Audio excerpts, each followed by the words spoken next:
através do requerimento número 237/2013, de agosto de 2013, de autoria da Comissão de Legislação Participativa, a Câmara Municipal de Guaratinguetá aprovou por unanimidade que fosse convidada a presidente do Conselho Municipal dos Direitos da Criança e do Adolescente para proferir palestra sobre o tema os trabalhos desenvolvidos pelas entidades assistenciais no município de Guaratinguetá.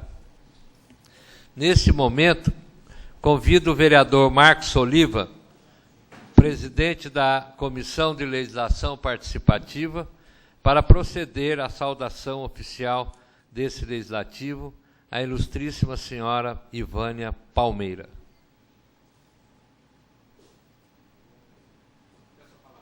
Com a palavra, o nobre vereador Marcos Oliva.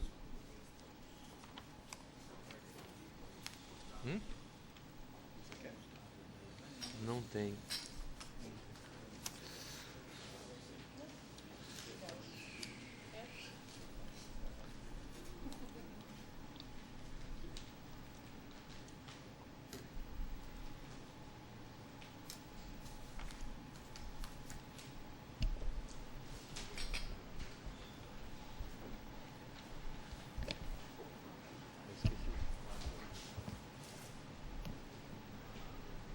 Boa noite, senhoras e senhores. Agradecemos a presença aí maciça, principalmente da juventude que está aqui prestigiando, principalmente vindo aí a assistir a palestra da senhora Ivânia Palmeira. Boa noite aos internautas, boa noite aos radioouvintes, boa noite aos colegas vereadores, mesa diretora. Meu boa noite especial à senhora Ivânia Palmeira, que gentilmente veio até a nossa Câmara Municipal nos abrilhantar aí essa noite com a palestra sobre os assuntos pertinentes ao Conselho Municipal dos Direitos da Criança e do Adolescente, da qual a senhora Ivânia Palmeira é presidente desse conselho. É muito importante para nós, poderes constituídos, Poder Legislativo, bem como toda a população, ouvir da nossa presidente do Conselho Municipal dos Direitos da Criança e do Adolescente o trabalho que vem sendo feito, não só pelo Conselho da Criança e do Adolescente, como também pelas empresas que participam e contribuem para que os projetos desse Conselho sejam bem desenvolvidos, os projetos sejam profícuos, que tragam o bem-estar da criança e do adolescente de nossa cidade.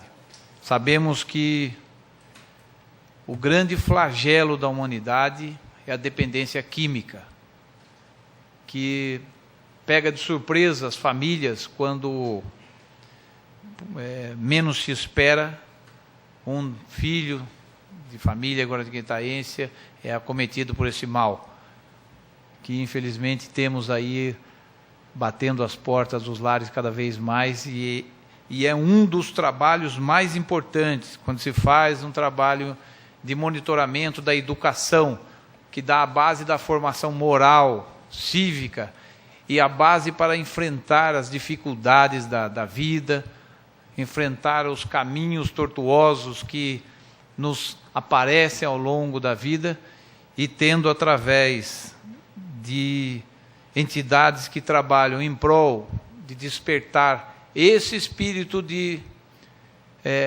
o que é certo e o que é errado, o espírito do direito, de respeitar o direito do próximo, o espírito de civilidade, de cidadania, que cada um de vocês jovens tem que ter, para que a gente tenha um futuro melhor. Temos certeza que é através dos trabalhos das entidades assistenciais, trabalho do Conselho Municipal dos Direitos da Criança e do Adolescente, que nos trazem a esperança de uma Guaratinguetá melhor. Uma esperança de que amanhã poderemos contar com vocês, adolescentes, crianças que estão aí na idade escolar, na idade da formação moral de nossa cidade, de aprender a respeitar os direitos dos próximos e se desenvolver como cidadãos legitimamente guaratinguetaenses e que defendem os interesses de nossa cidade e a evolução de nossa cidade. Eu queria pedir à senhora Ivana Palmeira que assuma os trabalhos e seja bem-vinda à nossa casa. Muito obrigado pela presença, dona Ivana.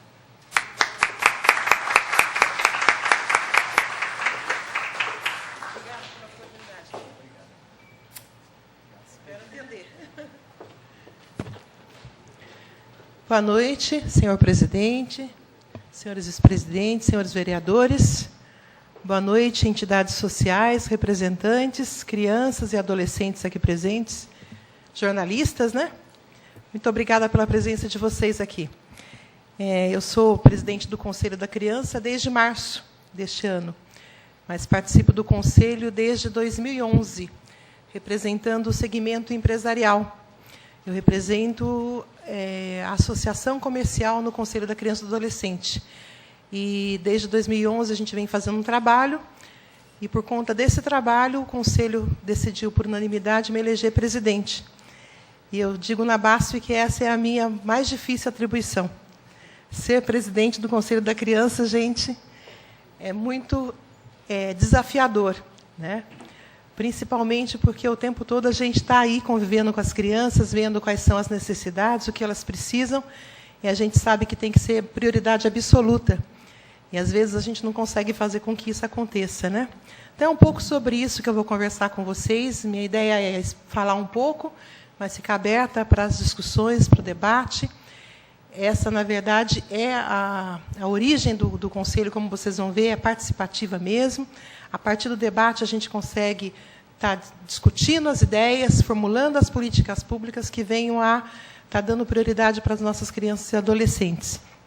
Eu gostaria de pedir para colocar a apresentação ali. Quem que está coordenando para mim, por favor? Muito obrigada.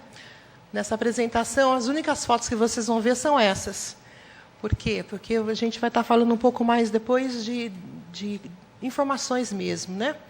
Ali nós temos uma foto do grupo do Projeto Macanudos, primeira foto que está ali. É um projeto que vem acontecendo em Guaratinguetá desde o ano passado, cuja prioridade é trabalhar com adolescentes. Possivelmente, hoje, o principal projeto atuando na frente em relação à prevenção ao uso de drogas, em relação à prevenção da gravidez precoce. Esse projeto está nas escolas públicas e os meninos estão aí. Queria que vocês, por favor, se levantassem. Alguns dos nossos monitores, algumas das pessoas que trabalham conosco, que estão hoje aí lidando com a molecada nas escolas, orientando, tentando mostrar para eles que há um caminho, que há um futuro, né? Nós temos também ali uma imagem, que também é super importante, que é a imagem dos meninos, dos profissionais da ecoterapia, que estão conduzindo crianças e adolescentes com deficiência a um processo de inclusão mais ágil, mais rápida. A Rosália está aí também. Rosália está lá atrás. Ela é da Arte Vida e está fazendo um trabalho que a gente considera muito importante, principalmente por acelerar o processo de inclusão de crianças e adolescentes na educação. Então, a gente tem feito esse trabalho já desde 2010, através de recursos do Fundo dos Direitos da Criança e do Adolescente. A gente tem também ali o Gustavo Borges, fazendo um trabalho na piscina da APAI, que é uma parceira, também para a execução de uma política pública, que é o projeto de natação inclusiva, que nós atendemos 200 estudantes de escolas públicas de Guaratinguetá, estudantes desfavorecidos economicamente, e que têm a oportunidade de praticar natação utilizando a metodologia do Gustavo Borges, que é uma metodologia de aprendizado também muito eficiente. Temos ali também o projeto Sport Life, a irmã Elísia, recebendo os alunos que chegam para as aulas de basquete, para as aulas de esporte da Obra Social Santa Cruz. É um projeto que a gente vem fazendo com o nome Sport Life este ano, mas nos anos anteriores chamava-se Show de Bola, né, irmã? E a origem desse projeto foi um trabalho que nós iniciamos com a Hortência, jogadora de basquete. E está faltando ali a foto do Grupo Fraternidade Maltino com o projeto Caminhar. A gente não tinha uma foto bonita para colocar, Fernanda. Não está ali, mas a Fernanda do Grupo Irmão Altino está ali também. Quero agradecer a presença dela. Vou falar um pouquinho para vocês sobre o histórico, sobre o que é o Conselho, quais são os objetivos, quem que a gente beneficia, os critérios dos projetos, o funcionamento do fundo, né? E eu achei por bem colocar essas fotos, porque a gente tem a ideia de que o Conselho ele tem uma função muito burocrática, né? Mas a gente consegue ver o que ele faz a partir da transformação que ele promove na vida dessas crianças. E foi muito bacana as entidades trazer as crianças, trazer os jovens aqui, justamente porque talvez eles nem saibam que exista um conselho, que existe todo um grupo trabalhando, que tem toda uma mobilização no sentido de protegê-los, de assegurar com que os direitos deles sejam cumpridos. Por favor, próximo. O histórico, gente. O Conselho Municipal dos Direitos da Criança e do Adolescente, ele nasceu com o Estatuto da Criança e do Adolescente, que é uma lei federal que foi criada em 1990. Ele é um espaço de participação da sociedade. Depois vocês vão ver a composição deles do Conselho e vão entender por que isso acontece, né? Ele é um importante instrumento para a concretização dos direitos da criança. Além de fazer projeto, de aprovar os projetos sociais e fiscalizar a realização desses projetos, nós estamos no dia a dia lidando com situações em que os direitos das crianças não são respeitados. E aí recebemos ligação de diretor de escola, de pessoas que estão vendo crianças sofrendo violência física, violência moral, violência sexual. E aí tem todo o encaminhamento para conselho tutelar, para promotoria, para a polícia, e o telefone vai tocando, né?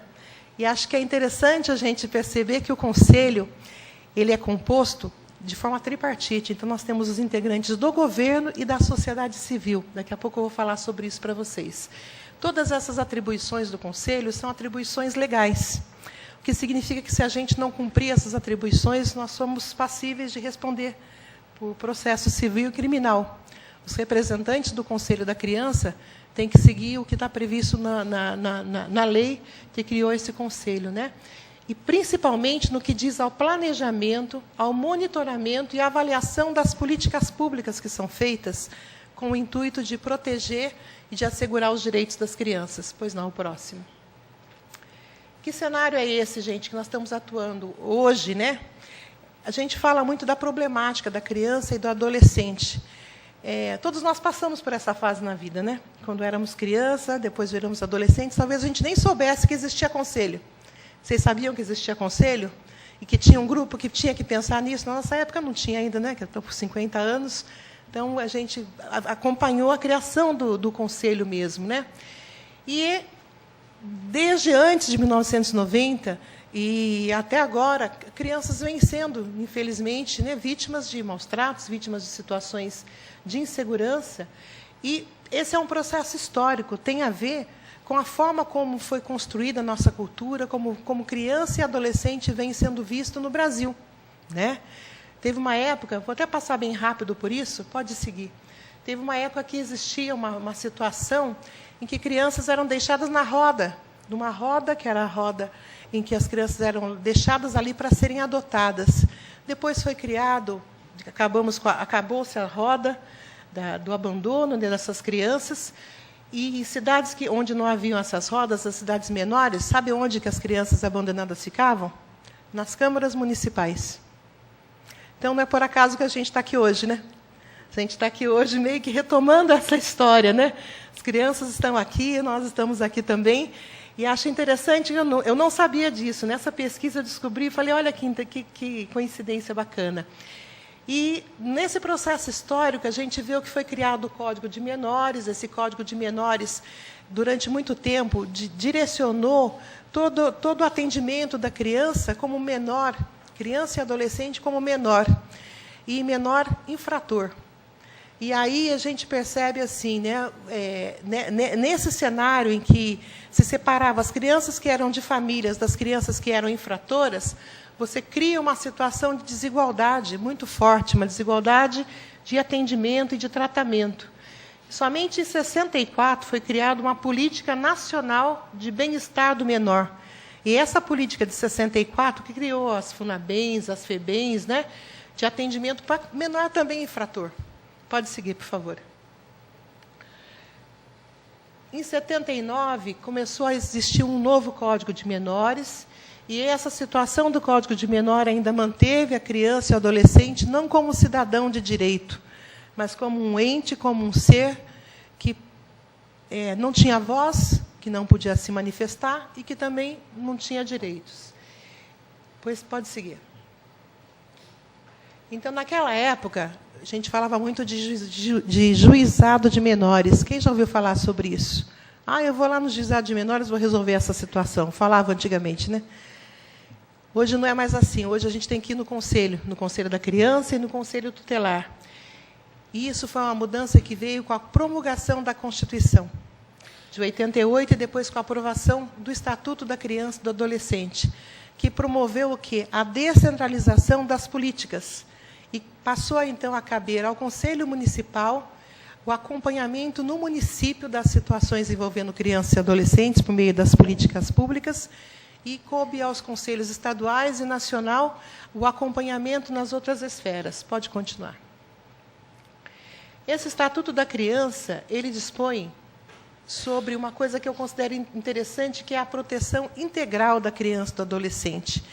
E essa proteção integral da criança e do adolescente, ela preconiza que seja dada prioridade a esse público. Que prioridade é essa? Prioridade significa o quê? Primazia de receber proteção e socorro em qualquer situação de emergência, em qualquer circunstância. Se tiver que salvar um adulto ou uma criança, a prioridade tem que ser sempre a criança. Se tiver que dar comida para um adulto, tem que ser a criança também. A precedência de atendimento nos serviços públicos. A gente vê muito hoje falando que a pessoa de idade, né, os idosos têm prioridade, as grávidas e tal, mas o serviço público, quando uma criança surgir e um adulto estiver do lado dela, ela tem que ser atendida prioritariamente. Não sabia disso, também descobri agora. E a preferência das crianças na execução das políticas públicas. Vocês estão discutindo aí o plano plurianual, e o que me traz um questionamento é assim, né, o quanto nesse plano se traz claramente a primazia que vai se dar ao atendimento da criança e do adolescente, do ponto de vista da saúde, do ponto de vista da segurança, do ponto de vista da educação, do meio ambiente, da promoção social, da assistência social, né? Pode seguir, por favor. O artigo 88 do Estatuto da Criança e do Adolescente foi ele que criou os Conselhos Municipais do Direito da Criança e do Adolescente e o Fundo Municipal dos Direitos da Criança também. Em alguns lugares, esse fundo se chama FIA. Aqui em Guará, nós chamamos de FUNCAD, que é o Fundo Municipal dos Direitos da Criança e do Adolescente. Tá? Esse artigo ele disciplina como deve ser o funcionamento do Conselho. E depois, no Estado e no município, foram feitas leis regulamentadoras para o que estava previsto lá no Estatuto. Pode seguir, querido. Quando a gente fala de participação popular por meio dos conselhos, a gente fala do seguinte, gente. O conselho ele é composto por representantes do poder público, por representantes de entidades sociais. E essas entidades sociais, quem são elas? São formadas por pessoas que priorizaram na sua vida estar atuando na área social. Atender criança e adolescente não é uma tarefa fácil. Demanda uma série de complexidades que a gente, quando está envolvido no dia a dia, a gente percebe como que vocês, que são das entidades, têm digamos assim, uma abnegação, um trabalho heróico mesmo. Eu estou, desde março, apenas no Conselho, portanto, estou aí há 6, 7 meses, e já sinto um peso, porque é difícil. Agora, imagina as entidades que estão aí há 5, 10, 15, 20 anos fazendo esse trabalho dia a dia. Muitas vezes não tendo como acolher todas as crianças que precisam, não tendo como fazer com que os direitos delas sejam preservados como devem ser, né? Pode seguir. Quais são as atribuições dos conselhos, né? As normas constitucionais que criaram os conselhos, não apenas os conselhos das crianças, né, mas todos os conselhos de direitos, referem-se não somente ao controle e execução de políticas públicas para crianças e adolescentes com algum tipo de problema civil e criminal, mas de todas as crianças, mesmo as crianças que têm as famílias organizadas, estruturadas, mesmo as famílias que têm renda maior, essas também são crianças, também têm os direitos que devem ser preservados por nós, que somos conselheiros, e por vocês, que são autoridades constituídas. E aí a gente percebe que o Conselho, que tem um caráter deliberativo, ele depende muito da participação popular. Por isso que eu saudei vocês aqui. Muitas vezes nós nos reunimos às sextas-feiras lá na sede da Secretaria de Assistência Social, somente as entidades e os representantes da Prefeitura, para tratar de assuntos que diz respeito ao futuro dessa moçada que está aí.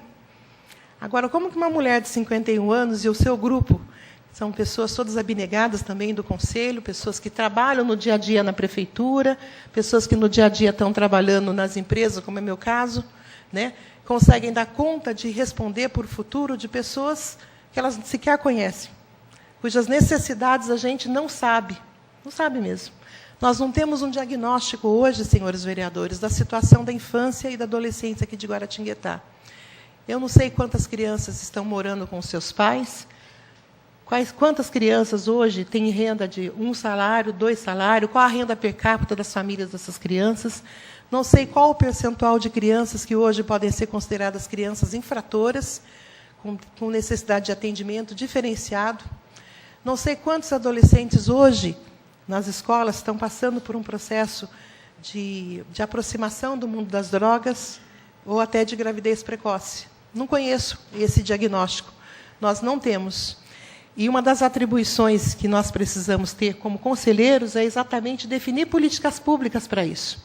Agora, como definir políticas públicas se isso não foi mensurado? Como falar com a Secretaria de Educação para prever no orçamento um atendimento diferenciado para a prevenção da gravidez precoce, se a gente não sabe quantas crianças precisam ou quão grave ou não grave está essa situação aqui em Guaratinguetá? Então, uma das prioridades que a gente colocou já quando assumimos a presidência do Conselho foi exatamente realizar esse diagnóstico. Um diagnóstico que aponte não apenas os problemas, mas também as soluções. A gente tem muitos problemas, muitos, mas também temos muitas soluções. O principal problema que temos é a falta de diálogo, a falta de conversação. Porque quando você consegue dialogar, você consegue fazer com que um recurso que existe numa determinada secretaria ou numa determinada entidade possa ser somado para atender mais gente, para dar mais resultados. Agora, que resultados estamos esperando se a gente não sabe qual é o problema exatamente? No segmento empresarial, a gente fala muito em planejamento, né? A gente fala em análise das situações, análise crítica, né? Para a gente conseguir construir um plano de ação para transformar aquela realidade que a gente está enfrentando. Infelizmente, do ponto de vista da criança e do adolescente em Guaratinguetá, hoje nós não podemos fazer um plano de ação, porque nós não sabemos qual é a situação dessa criança, desse adolescente. Uma primeira ação que faremos, vai ser agora na próxima segunda-feira, é um workshop de planejamento, em que vários segmentos vão se encontrar. Isso, inclusive, está envolvendo a promotoria, a doutora Ana Cláudia, para que a gente possa estar identificando, num fluxograma mesmo, como que é o processo de atendimento das crianças e adolescentes aqui em Guaratinguetá. Quando essa criança e esse adolescente precisam do apoio do Conselho Tutelar, do Conselho da Criança, ou de qualquer uma dos órgãos governamentais, que caminho vai ter que ser percorrido? Hoje, quando existe uma situação de violência, de violação de direitos, e isso é identificado com maior facilidade na escola, porque a criança chega machucada, a criança começa a esquivar o olhar, fica sentadinha no fundo da sala, não participa da aula, o professor percebe que tem algo errado, muitas vezes chama o diretor para conversar, e esse diretor tem que saber para quem ele vai ligar, para poder diagnosticar se aquela criança está sendo vítima ou não de violência. E se estiver sendo vítima de violência ou não, para que caminho tomar? Hoje não existe isso, claro. Não existe um fluxograma de trabalho com responsabilidades e com prazos de ação. Muitas vezes a gente vai pedir favor, né? Eu recebo um telefonema de uma diretora da escola, aí essa diretora não está conseguindo falar no Conselho Tutelar, que tem uma linha telefônica, está ocupado, aí eu tento falar no celular de um conselheiro tutelar, celular pessoal dele, porque ele não tem um celular para falar. do conselho, né? Ele muitas vezes está lá sem um veículo para se dirigir até a escola. Ele precisa chegar lá antes que o pai ou a mãe vá lá, retire aquela criança, leve embora, e aí a gente fica sem ter como dar prosseguimento ao atendimento, né? E aí a gente liga para alguém da ronda escolar, um policial que a gente conhece, um delegado de polícia, para fazer o favor de ir para lá, para assegurar que aquela criança tenha a sua integridade mantida, até que o conselheiro tutelar chegue lá, para poder fazer o encaminhamento daquela situação. Depois que isso tudo é feito, se identifica o que está acontecendo com aquela criança, se ela está tendo os seus direitos violados mesmo, há um caminho a ser perseguido. Há um atendimento psicológico que precisa acontecer como prioridade, e o número de atendimentos hoje no município é grande, a demanda é maior do que a capacidade de atendimento dessas crianças e adolescentes. E aí a gente fica esperando para ver o que vai acontecer. Aí a gente liga para os amigos, né? Olha, estou com uma criança que está passando situação complicada em casa, pai alcoólatra, a mãe com problema de desvio psicológico, mental. Essa criança está sendo exposta a uma situação de violência, esse adolescente, e eu preciso que vocês intervenham. Mas é um pedido pessoal, não é uma política estabelecida. Isso não pode continuar, né? A gente precisa pensar que caminhos devemos seguir para a gente assegurar que, quando isso acontecer, não precisa dar telefonema nenhum. O caminho vai seguir naturalmente. E é isso que a gente está falando. A função do conselheiro, gente, que está ali de direitos, ela é considerada de interesse público, relevante. E é uma função que não é remunerada. Eu estou no conselho porque eu quero. Foi uma escolha que eu fiz para a minha vida, que eu quero estar seguindo, contribuindo, nesses 2 anos que eu vou ficar na presidência, se Deus quiser, para assegurar que essa história mude, né? Assim como eu, a irmã Elisa também faz parte do conselho lá, a Catarina, tem todo um grupo de pessoas abnegadas, que fazem o seu trabalho, e a gente se reúne muitas vezes na hora do almoço, cada um leva o seu lanche para poder conversar e tentar ver se consegue encaminhar a situação. O interessante dessa história, gente, é que para exercer essa função é muito relevante, é fundamental que esse conselheiro tenha comprometimento, tenha seriedade com esse trabalho. Não é uma coisa que a gente possa falar que vai acontecer às 8 horas da manhã ou às 2 da tarde. Pode ser a qualquer momento do dia ou da noite. A gente pode ser acionado e tem que assumir responsabilidade pelo que está fazendo. Pode passar, por favor. O Conselho Municipal dos Direitos da Criança e o Fundo dos Direitos, muitas vezes, chama a atenção das pessoas, né? Por quê?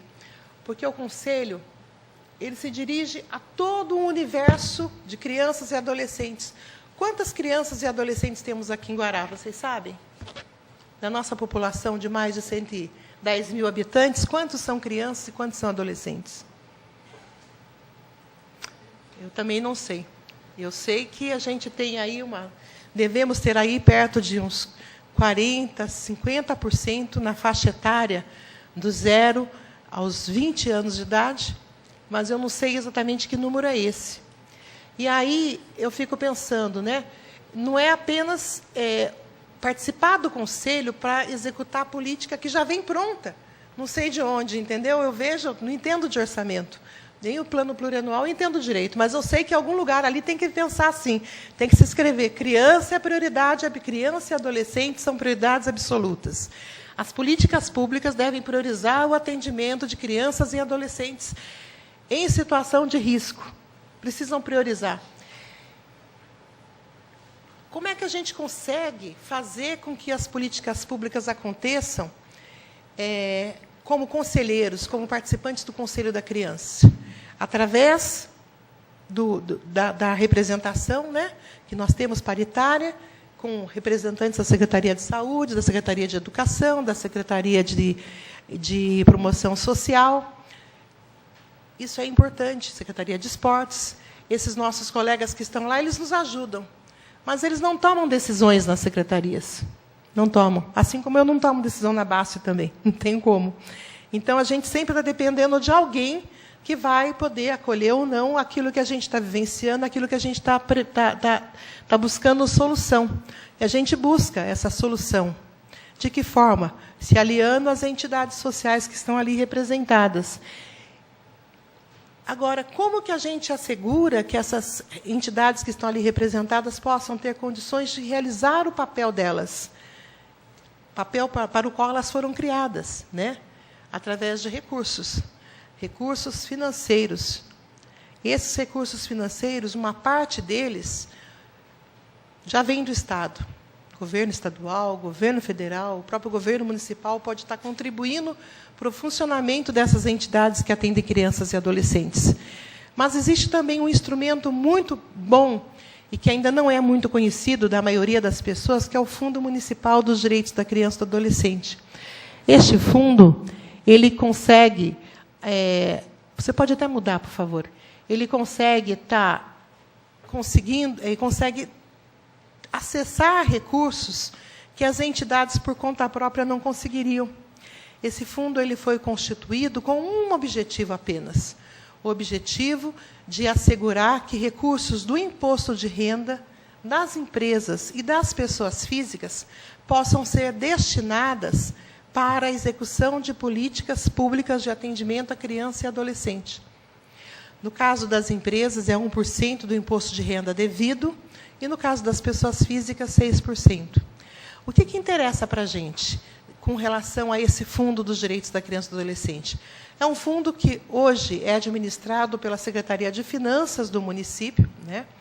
Esse recurso ele entra numa conta, que atualmente é uma conta da Prefeitura Municipal, né? E esse recurso ele é disponibilizado por quem? Por empresas e por pessoas físicas. Hoje, a maioria desse recurso ele vem sendo disponibilizado pela BASF, que já vem fazendo isso desde 2009 como uma política mesmo. É uma forma de a gente assegurar que o dinheiro do imposto de renda nosso seja usado de forma efetiva para melhorar a vida das crianças e adolescentes da nossa cidade. Então, isso a gente consegue.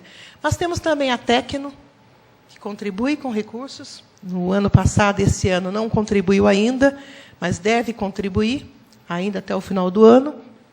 Temos a Iton, que também contribuiu já em 2010, mas também não contribuiu conosco em 2011, 2012.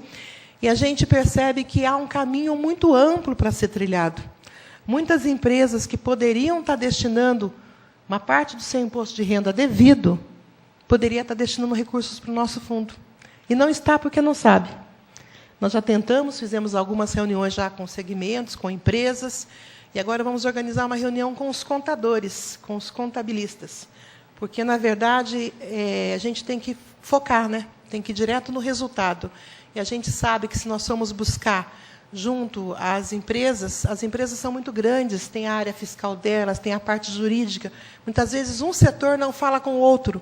E uma possibilidade que poderia ser muito boa para as nossas crianças e adolescentes está se perdendo porque um segmento não fala com o outro.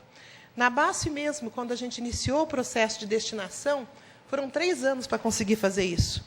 Porque, quando a gente conseguia a aprovação do jurídico, a área fiscal não aceitava. E, quando a área fiscal aceitava, mudava alguma coisa na legislação e a área jurídica não aceitava. Então, o caminho que vamos seguir, o que eu gostaria de comunicar aos senhores, é buscar junto aos contadores das empresas e aos contadores das pessoas físicas, para que eles possam convencer seus clientes a destinar recursos para isso.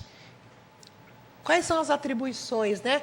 A gente fala que o Conselho tem diversas atribuições: planejar, monitorar, fiscalizar a execução das políticas públicas. Mas como fazer isso se não tem recursos? Os recursos do Conselho deveriam ser oriundos de orçamento, deveriam vir do Conselho Estadual, do Conselho Nacional dos Direitos da Criança e do Adolescente, mas não vem. O único dinheiro que chega para o fundo é dinheiro das empresas e de pessoas físicas. Muito pouco, mas chega. Hoje a gente tem no banco R$80 mil, referente a projetos para este ano. Tem projeto aguardando para ser liberado, para ser encaminhado aqui para vocês, para aprovação. Pode seguir, por favor. Agora, isso aqui é o que eu falei para vocês. Olha de onde vem a dotação do fundo. Dotação consignada anualmente no orçamento do município, recurso proveniente dos conselhos, contribuições dos municípios com verbas iguais às que forem destinadas pelos Conselhos Estadual e Nacional, pelas doações, auxílios, contribuições, legados que venham, né, por montante mensalmente destinado pela Prefeitura, pelos valores provenientes de multas decorrentes de penalidades administrativas de ações previstas na lei federal, né, do Estatuto, e pelas rendas eventuais, inclusive a aplicação do dinheiro que está lá no fundo. Isso a Secretaria de Finanças faz, ela aplica o dinheiro que está lá, de forma que ele não se perca, né? Pode seguir. Projetos aprovados em andamento, agora em 2013. Nós temos o projeto que está em andamento, que é o projeto Natação Inclusiva da APAE, como eu falei para vocês. É um projeto que está recebendo este ano R$ 162 mil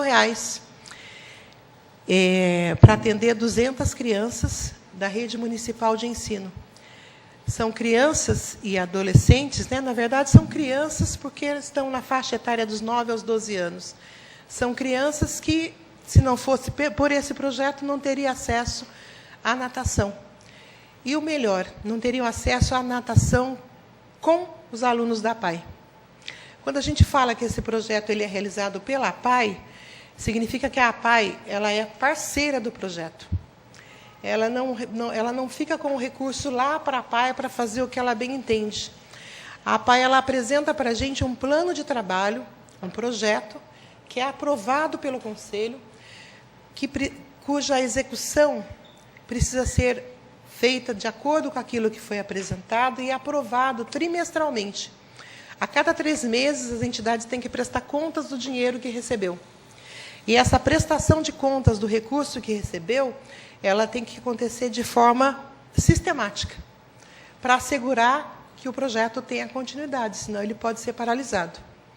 E esse trabalho de fiscalização da prestação de contas e das próprias entidades, o Conselho Municipal que tem essa função de fazer.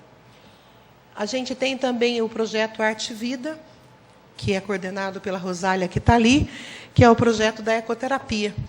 É um projeto que eu reputo assim, da maior importância, como o da natação, porque a gente consegue ver a mudança que acontece na vida das nossas crianças com deficiência, a partir do momento que elas entram em contato com essa metodologia. E é uma metodologia que faz com que ele ande com mais facilidade, que faz com que ele organize melhor o pensamento, comece a falar as primeiras palavras, né, Rosália? E a gente tem uma experiência muito significativa. Este é um projeto que já teve, inclusive, no passado, o apoio do Unicef, aqui em Guaratinguetá. E as entidades, muitas vezes as pessoas perguntam, as entidades ficam esperando que esse dinheiro venha do fundo todos os anos? Não. As entidades estão à luta, porque esse dinheiro que vai para eles é parte do recurso que elas precisam para funcionar. Agora, elas têm uma demanda de recursos muito maior. Então, elas vivem fazendo rifa, vivem fazendo feijoada, levantando recursos de todas as formas, festa junina e tudo, né? E a gente tem também o projeto Macanudos, da entidade Macanudos de Javé, que atende os adolescentes aqui em Guaratinguetá. Começamos no ano passado esse projeto, a partir de uma indicação do vereador, você não é Márcio Almeida, ele que levou lá na FEG, apresentou para alguns segmentos aqui de Guaratinguetá, e eu fiquei sabendo posteriormente, o meu amigo Álvaro, que é da BASF, estava lá, me falou, e aí me interessei muito pelo assunto, e a gente aconteceu uma coisa interessante, nós fizemos uma conferência municipal dos direitos da criança e do adolescente, em que nós levamos as crianças e adolescentes lá para dizer o que elas queriam. E aí os adolescentes disseram para a gente, nessa conferência, que queriam projetos para eles, porque nós não tínhamos em Guará projetos de prevenção ao uso de droga, gravidez precoce, de música, de dança, de teatro, coisas que eles pudessem aprender para a vida. E aí surgiu o Macanudos, que o Márcio apresentou, e o interessante desse trabalho que o Macanudos desenvolve é que é um trabalho que é feito dentro das escolas públicas, ouvindo os jovens, ouvindo desses jovens coisas que eles não têm coragem sequer de dizer em casa. Situações que eles passam, que eles sofrem, e que eles só conseguem falar para os tios, que estão aí, os monitores, e esses monitores fazem o encaminhamento para conselho tutelar, vão buscar ajuda para essas crianças e adolescentes. Eu penso que o Macanudos é hoje um grande instrumento de proteção das crianças e adolescentes. E feliz a escola que consegue ter um projeto como este. Feliz a escola que consegue ter um grupo de jovens lá dentro se reunindo para conversar e se encontrando uma vez por mês. Eles se encontram, centenas de jovens, no urbanos, né? Para fazer um processo de discussão das temáticas relevantes para eles. Então, esse é o trabalho que o Macanudos faz. No Grupo Fraternidade Maltina, a gente tem o projeto Caminhar, que é um projeto que a gente já vem acompanhando desde 2009. É um projeto que atende crianças e adolescentes lá da Vila Sapé, próxima da base. E é um projeto que vem tirar a criançada da rua. Vem atender as crianças que antes ficavam na rua, com os pais fora. Como é que está meu tempo aí? Está tudo bem? Com os pais fora, ficavam na rua, sujeitas, inclusive, até à prostituição infantil, né, Fernanda? Infelizmente. E aí essas crianças hoje estão lá, dentro da casa do Grupo Fraternidade Maltino. Lá elas têm aula de informática, lá elas têm reforço escolar, lá elas recebem orientação, têm conversa, têm orientação psicológica, lá elas se alimentam, e dali elas se levantam, se fortalecem para a vida. Então, é um projeto que faz toda a diferença quando você pensa em crianças daquela região do Rio Comprido. Vocês conhecem a Vila Sapé, o Rio Comprido, ali próximo da Baço? É uma situação de pobreza muito grande. E se não é esse projeto, o que vai ser dessas crianças que ficavam amarradas muitas vezes dentro de casa, né, Fernanda? Sem ter para onde o pai deixar e a mãe deixar, né? E a gente tem também o projeto Sport Life, com a obra social Santa Cruz, que está presente hoje nas escolas municipais aqui de Guaratinguetá, com o acompanhamento não apenas do esporte em si, mas também com orientação hoje psicológica das crianças. Eu considero que isso é importante para a gente, vocês saberem o que essas entidades estão fazendo. Até se tiverem dúvidas, me perguntem, porque muitas vezes chega para vocês aqui um projeto de lei para aprovar. E esse projeto de lei fala 150 mil para uma entidade, 100 mil para outra, 75 mil para outra. E aí o vereador, coitado, tem que aprovar de olho fechado, sem saber do que se trata, porque não tem um histórico ali, né? Nem a ata da reunião do conselho que aprovou o projeto vem para vocês. E aí vocês também são responsabilizados civil e criminalmente se provar coisa que não serve, né? Que não presta. Então fica uma situação difícil. Por isso eu gostei de vocês me chamarem para vir aqui e pedir para que as entidades viessem também, justamente para que a gente possa olhar um para o outro e saber que somos parceiros. Que quando a gente está trabalhando de verdade, está fazendo o melhor que pode. E, às vezes, até não consegue fazer melhor, porque não tem esse diálogo que vocês estão propiciando aqui. Eu quero pedir para vocês que me chamem, sim, quando quiserem, uma vez por ano, e cada ano trazer aqui a prestação de contas para vocês. Se for o caso, chamar as entidades para vir aqui falar.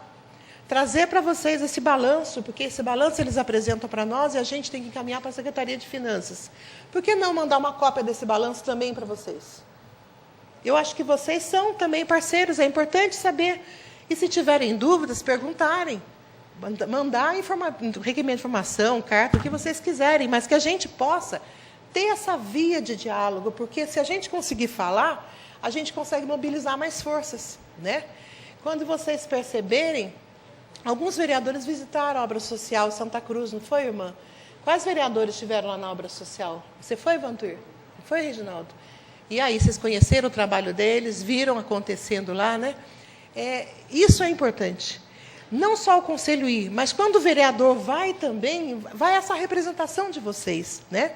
Isso para a gente é importante, saber que não só, às vezes, aspectos que fogem ao nosso olhar de leigo, vocês que são fiscalizadores, não passa batido, porque vocês estão atentos a essa situação. Então, acho que a gente tem que construir essa via de mão dupla, né? Pode passar, por favor, o próximo. Nós temos outros projetos que foram aprovados também e que já foram realizados, tem apenas um que está pendente.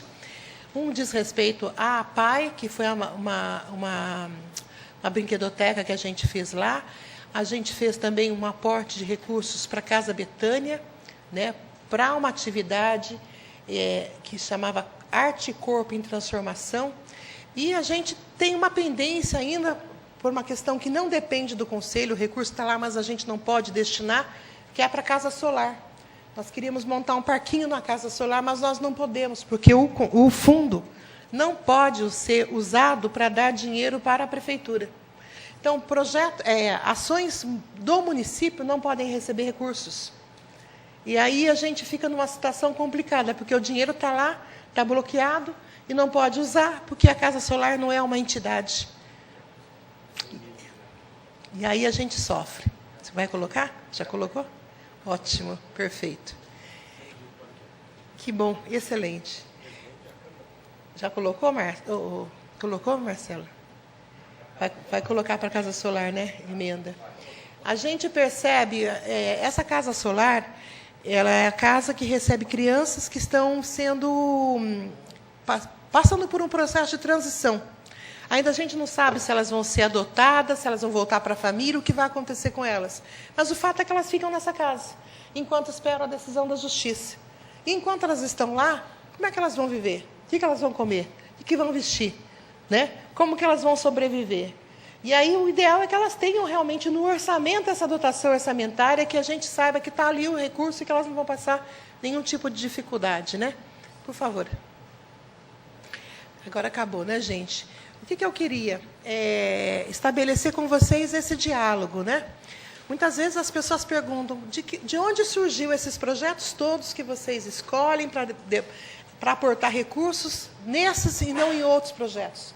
Tem tantos projetos importantes na cidade, né? Nós fazemos uma reunião do Conselho. Todos os anos, nós temos um regimento interno, né, do Conselho, de funcionamento desse Conselho. E esse regimento, ele coloca como é o processo de aprovação dos projetos. E aí nós temos, especificamente, com relação aos projetos, os procedimentos que as entidades têm que adotar ao apresentar projetos para nós.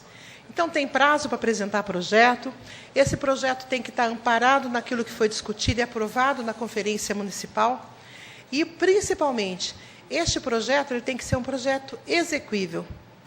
Ele tem que ser um projeto que, de fato, vá priorizar a proteção da criança e do adolescente. Muitas vezes a gente recebe um projeto que pede recursos lá e que a gente, ao ler o projeto, a gente não consegue identificar para onde que o projeto está indo. Nós até fizemos um curso para as entidades de elaboração de projetos, para que eles saibam o que colocar. Existe um formulário para ser preenchido. Mas, muitas vezes, as mãos que fazem acontecer não são as mãos que conseguem escrever. A entidade é séria, sabe fazer o trabalho, mas não consegue colocar no papel o trabalho que faz. E aí a gente não pode aprovar. E ainda que pudéssemos aprovar, não há recurso suficiente do fundo para isso. Como eu disse para vocês, a maior parte do recurso do fundo, ano passado, 728 mil, veio da BASF. E o restante, que foi cerca de 12 mil reais, veio das outras doações. É insuficiente para atender a gama de entidades que precisam de apoio na cidade. Então, eu queria pedir muito para vocês que nos ajudassem. Se conhecem empresas, se conhecem empresários, se conhecem contadores, pedem para procurar a gente, vamos conversar, vamos explicar como que funciona o fundo. Aqui na Receita Federal tem o Biratã, ele é um grande aliado nosso. Qualquer pessoa, qualquer entidade, qualquer empresa que quiser informação sobre destinação, pode procurar o Biratã ali. Ele vai orientar, ele vai entrar no site da Receita, vai explicar como funciona. Até a gente, na BASF, tivemos que aprender com ele. O ano retrasado, 2011 para 2012, a BASF, a gente não ia dar lucro. E aí, quando a gente pensava que quando a empresa não dá lucro, não vai pagar imposto de renda. E não é verdade isso, paga imposto mesmo não dando lucro. E aí, na última hora, o Biratã conseguiu encontrar uma saída e a gente conseguiu fazer a destinação. Mesmo a empresa não tendo lucro. Ou seja, em qualquer situação é possível fazer a destinação, desde que você tenha uma orientação adequada. E a gente pretende fazer essa campanha, gente, porque, olha, nós já fizemos a aprovação dos projetos para o ano que vem. Nós aprovamos cerca de R$1,5 milhão de projetos, um valor total de quase R$1,5 milhão. De onde vai surgir esse dinheiro, eu não sei. Mas a gente vai ter que procurar nas empresas, vamos ter que procurar nas pessoas físicas. Porque se a gente não procurar, quando eu falo a gente, é o Conselho, é as entidades e também a sociedade, vocês como autoridades, se a gente não procurar, a maioria desses projetos vai ficar sem dinheiro e vai ficar apenas como um projeto. não vai virar ação. Quem que vai sair prejudicado? As crianças e os adolescentes, né? Uma questão que eu considero relevante também tratar com vocês aqui, eu já conversei sobre isso com as entidades, é que muitas vezes as entidades aqui em Guaratinguetá, elas realizam um trabalho de atendimento à criança e adolescente há décadas do mesmo jeito. E aí, esse atendimento que é feito não atende às demandas atuais das crianças e adolescentes. Não adianta eu querer ensinar a criança a pular a amarelinha, a jogar a bolinha de gude, entendeu? Porque essa criança hoje ela quer saber de internet, ela quer saber de videogame. Hoje as crianças estão num momento de ebulição. O cérebro deles é totalmente diferente do nosso cérebro. E as entidades aqui em Guaratinguetá precisam perceber que houve essa mudança. Porque senão a entidade recebe o dinheiro e depois não consegue executar porque não tem público. A criança não vai lá. Não vai porque não interessa para ela. Ela prefere ficar em casa jogando videogame sozinha do que ir lá na entidade para participar de um outro tipo de entretenimento. Então, existe aí uma necessidade muito forte de adequação, não só do Conselho da Criança e do Adolescente, às necessidades do seu público, como também das próprias entidades. E existe aí uma necessidade muito grande de priorização de recursos. E esse é meu pedido para vocês. Quando vocês forem votar esse plano plurianual, quando vocês forem votar o orçamento, quando o ano que vem forem votar a LDO, pensem, perguntem, questionem como que o segmento criança e adolescente está sendo visto nesse processo de planejamento. Quanto desse recurso vai ser para assegurar que a gente tenha mais neuropediatra na rede pública de saúde?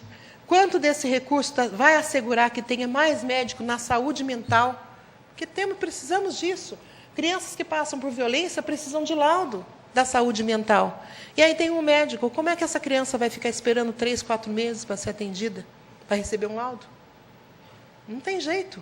Então, aí a gente precisa pensar como priorizar, né? Tudo é importante, eu sei que tudo é importante. Mas, dentre todas as prioridades, a prioridade é o que vem na frente, né? Então, eu queria pedir para vocês que colocassem a criança como como prioridade, como algo que vem na frente. Coloquem o adolescente. Para que a gente não possa, né, ter que ficar a vida toda aqui reclamando que falta isso, falta aquilo. Gente, não falta. Não falta recurso, não falta gente de boa vontade, não falta. O que falta é isso que eu falei para vocês, é alinhamento, é comunicação, é soma de esforços para a gente conseguir ter um resultado efetivo. Enfim, é isso. Eu estou à disposição de vocês para qualquer pergunta. Obrigada.